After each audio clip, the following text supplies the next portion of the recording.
Allahumma salli ala Sayyidina Muhammad wa ala alihi washabihi wasallim. Walhamdulillah rabbil alamin. Assalamualaikum tim puaka sekalian. Selamat malam. Salam sejahtera. Welcome back to my YouTube channel. Panas baik hari ni. Belum apa-apa dah berpeluh.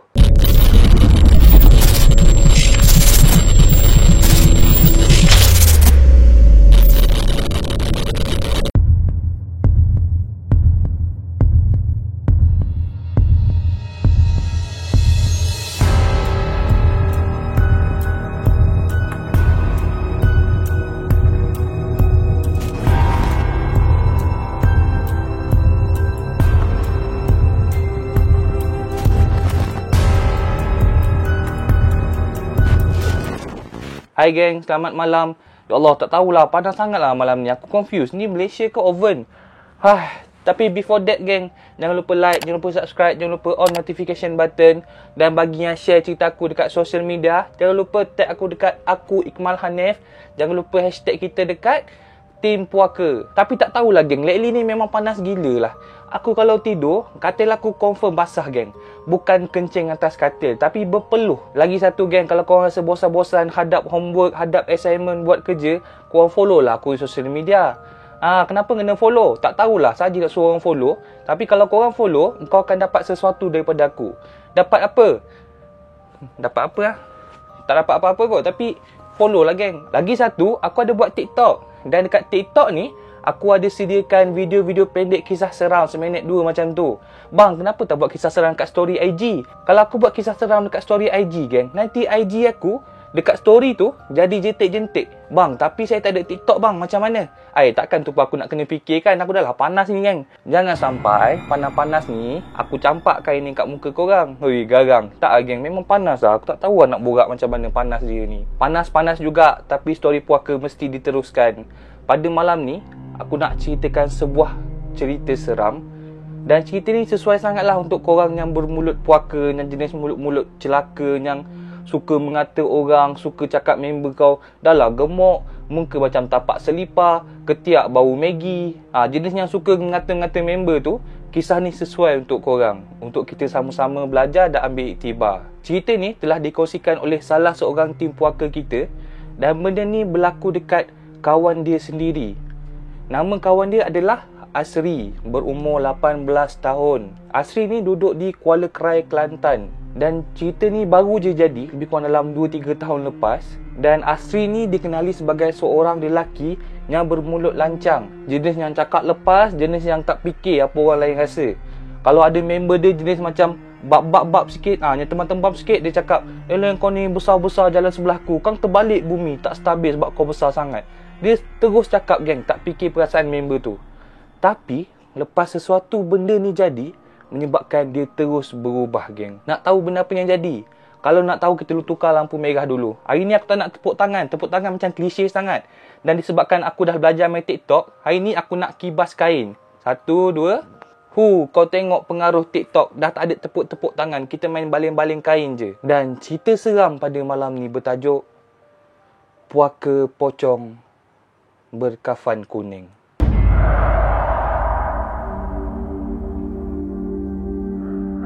Cerita pada malam ni dia tak seram sangat geng. Tapi aku cerita ni lebih kepada pengajaran buat kita semua. Dan macam yang aku cakap tadi, Asri ni orang Kelantan, Kuala Krai. Dan memang mulut dia jenis lancang gila. Jenis kalau nak mengata je. Kalau tak puas hati dia, sembuh je. Dan Asri ni juga ada seorang kawan baik.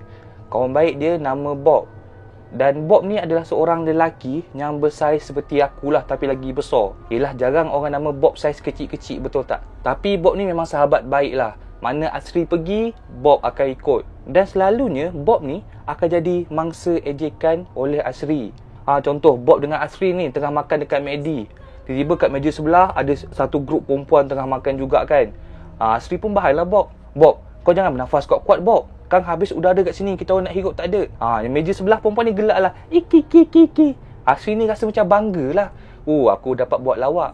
Tapi geng, orang mana tak terasa hati bila kena bahan macam tu, betul tak? Dan benda ni bukan sekali je jadi geng. Dekat mana-mana memang Bob akan selalu jadi mangsa bahan oleh Asri. Kalau berjalan sama-sama dengan member lain, Asri memang akan target Bob dulu. Bob, Kau jalan elok sikit Bob. Kau orang ingat hippopotamus berjalan. Tapi Asri ni nasib baik geng. Sebab Bob punya perangai ni dia jenis tak ambil kisah. Kalau Bob jenis baran, dah lama dia duduk atas muka si Asri tu. Tapi disebabkan Bob ni rasa macam tak apalah, bahanlah aku. Sehinggalah satu malam ada sesuatu benda yang terjadi dekat Asri.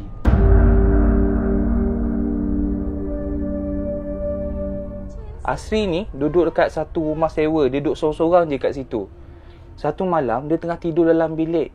Tengah tidur, tiba-tiba dia rasa macam tak sedap badan. Dia pun startlah cari mana telefon dia, nak tengok pukul berapa jam. Tengah raba-raba tilam cari telefon, tiba-tiba tangan dia seakan tersentuh sesuatu. Sesuatu yang seakan bersisik dan sejuk, keras. Tapi time ni Asri buat bodoh lagi. Dia pegang je benda tu. Dia macam meraba-raba. Dia fikir benda apa ni, benda apa ni, takkan ikan atas katil aku pula. Dan tiba-tiba sewaktu dia cuba mengenali apakah objek tu, kedengaran satu bunyi daripada tempat objek tersebut berada. Dan bunyi tersebut ialah lepas bunyi je benda tu, Asri terus buka mata. Dia pandang sebelah. Dan betul-betul di sebelah dia, tempat ada benda bersisik tadi, kelihatan satu tubuh ular yang sedang duduk macam ni. Dan ular tersebut, mulut dia terbuka, nampak taring dia dan lidah bercabang dia yang panjang. Dan seakan ular tu buat bunyi.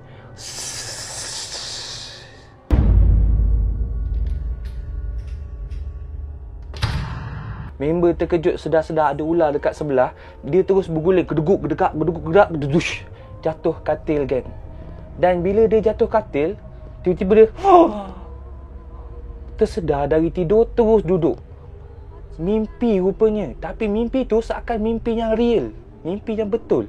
Time ni tilam dia dah basah lencun geng. Bukan kencing malam, basah lencun sebab peluh. Dada dia macam nak pecah baru lepas lari 100 meter geng. Dan dia pun fikir, insya-Allah mimpi je kot. Tak apalah, aku sambung tidur lah. Dan dia beralih kat sebelah, dia sambung tidur sampai ke pagi. Pagi esoknya dia tersedar. Tersedar bukan sebab nak bangun ke apa, tapi tersedar sebab dia sakit perut, seakan-akan nak mencirit. So member buka mata je, terus turun katil pergi toilet geng. Sebab tak tahan dah bucu-bucu. So dia pun tutup pintu toilet. Dia buka seat toilet, dia duduk. Dia get ready, ambil position yang selesa, nak memulakan operasi. Baru nak teran, rasa tu hilang geng. Rasa cirit tadi hilang tiba-tiba. Dia pun berdirilah, berdiri pakai seluar semua, get ready nak keluar toilet sebab cirit dia hilang.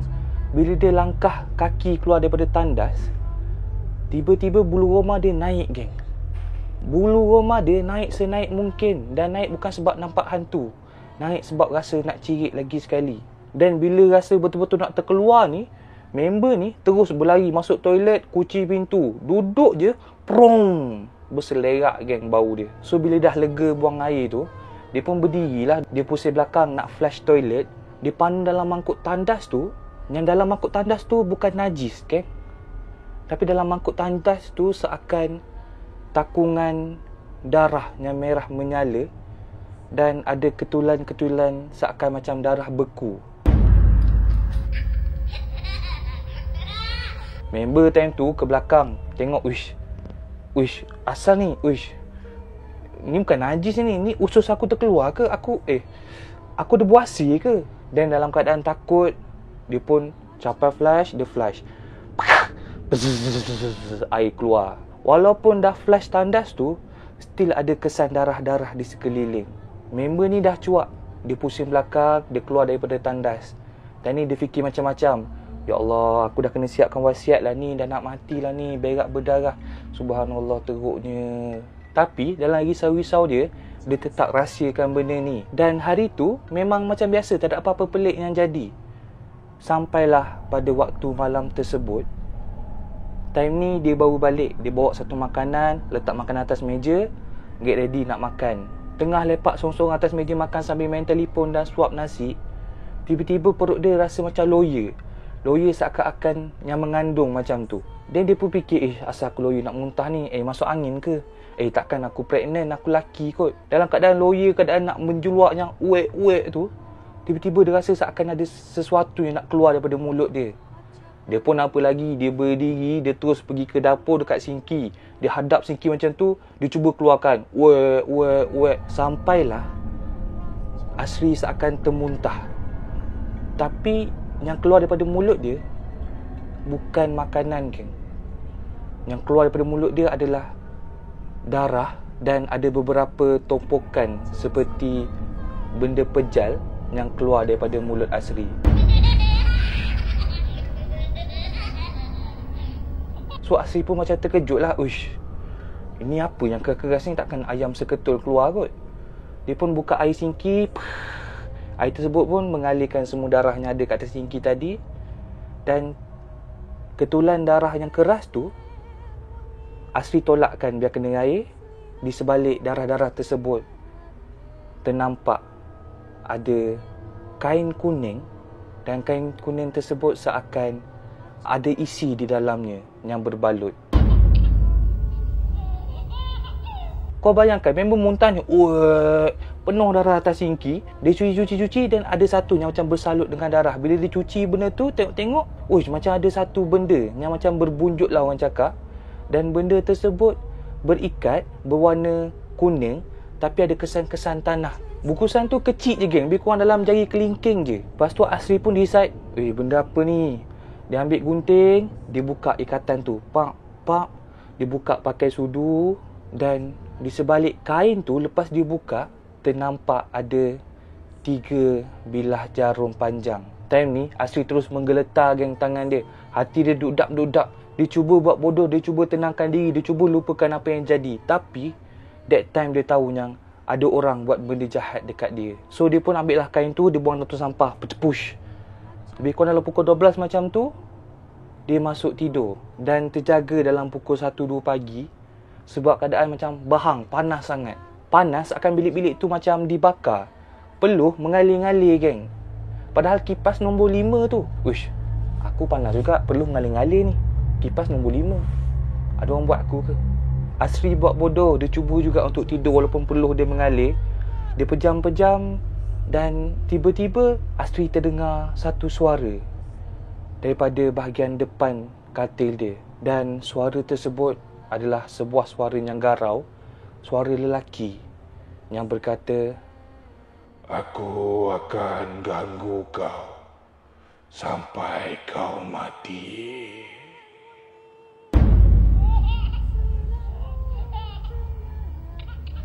Member yang tadi pejam terus buka mata, geng. Terus bangun duduk cari. Uish, mana datang suara tu? Lepas tu dia pun buka lah lampu katil kat sebelah tu. Dia buka, petepap. Bilik dia cerah dengan cahaya sama-sama. Dia tengok kiri kanan, kosong, tak ada orang. Bilik dia kecil je, geng. Tapi dia tengok kiri kanan, tak ada orang. Mana datang suara tu?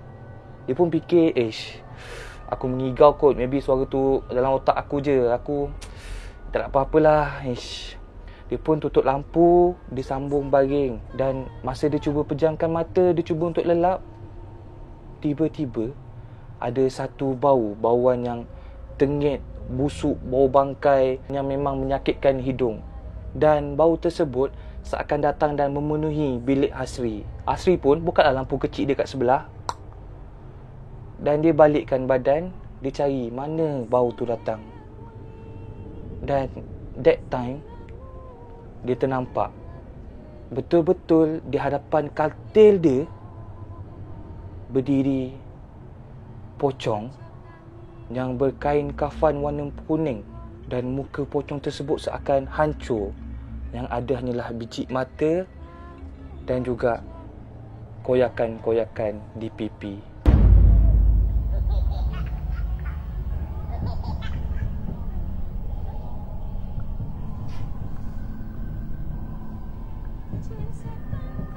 Dan pocong berkain kafan kuning tersebut berdiri tegak di depan katil Asri. Pandang je Asri. Asri nampak benda tu, terus menjerit, tutup mata, geng. Ya Allah, ya Allah, ya Allah, ya Allah, ya Allah. Dan dia buka mata, hilang. Pocong tadi hilang, geng. Tapi sumpah, malam tu dia tak tidur sampai ke pagi. Dan dia ceritakan, benda ni jadi banyak kali geng selama seminggu tu. Di mana lebih kurang dalam pukul 1-2 pagi tiba-tiba ada bau tengek yang bau ketiak tadi lalu. Dan bila Asri tersedar, betul-betul di depan dia ada pocong berkain kafan kuning. Dan pocong ni pandai geng, di mana kadang-kadang bila Asri tidur, dia bau tengek ni, bila dia buka mata dia pandang depan. Uish, tak ada, nasib baik tak ada pocong depan aku. Dan bila dia pusing ke arah kanan, betul-betul baring di sebelah dia pocong berkain kafan kuning tadi geng. Pernah dia cuba tidur kat ruang tamu, tapi benda sama jadi. Lebih kurang pukul 1-2 macam tu, pocong tu berdiri depan TV guys. Pernah juga Asri ni, dia tidur dalam kereta geng. Dia buka aircon, dia turunkan seat ke belakang sikit, dia tidur dalam kereta. Lebih kurang pukul 1-2 macam tu, sedar-sedar pocong kat sebelah turunkan seat baring sebelah dia. Uish, gila-gila. Ni cerita betul geng, bukan drama jangan pandang belakang congkak.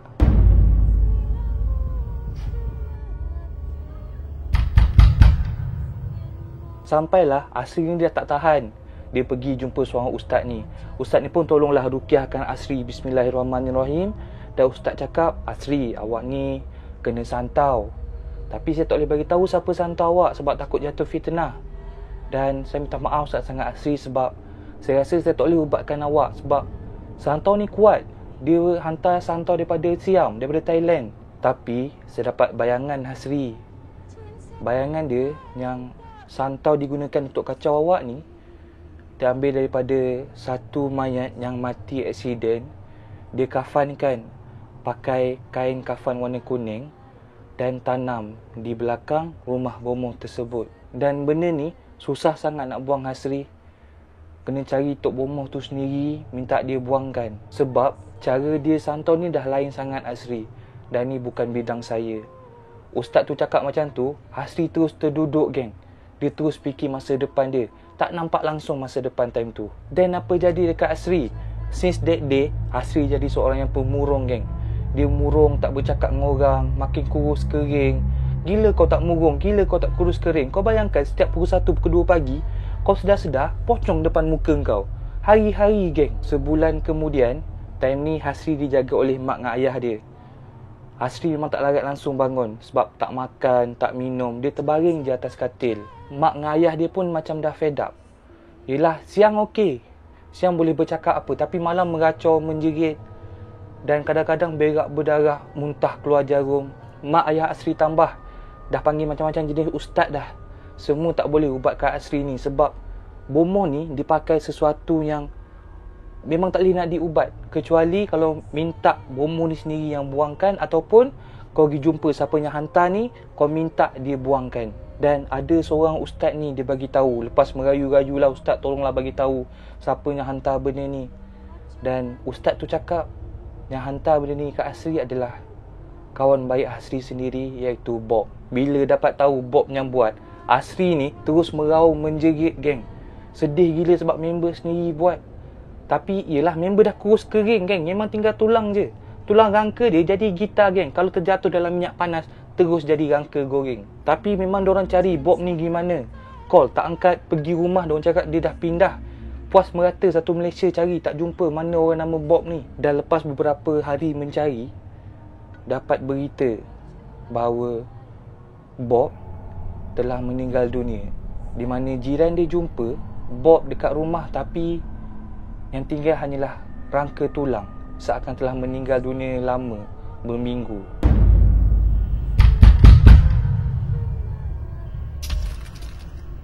Dan bila disiasat, polis cakap masa Bob meninggal, di sebelah tulang-tulang Bob seakan ada satu bukusan berbunjut yang ikat seperti pocong yang berkain kuning. Dan bila disiasat lagi, tak jumpa punca apa Bob meninggal. Dan dengan hasil bantuan polis, diorang dapat jumpa bomoh yang buat Asri ni, siapa dia. Dan memang betul, bomoh ni duduk dekat Thailand, tapi dekat bahagian kampung pedalaman.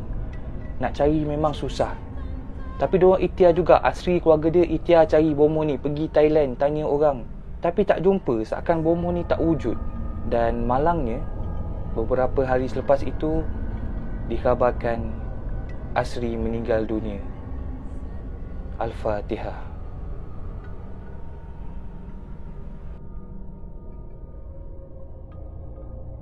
Ni just teguran lah buat adik, abang yang tengok channel aku ni.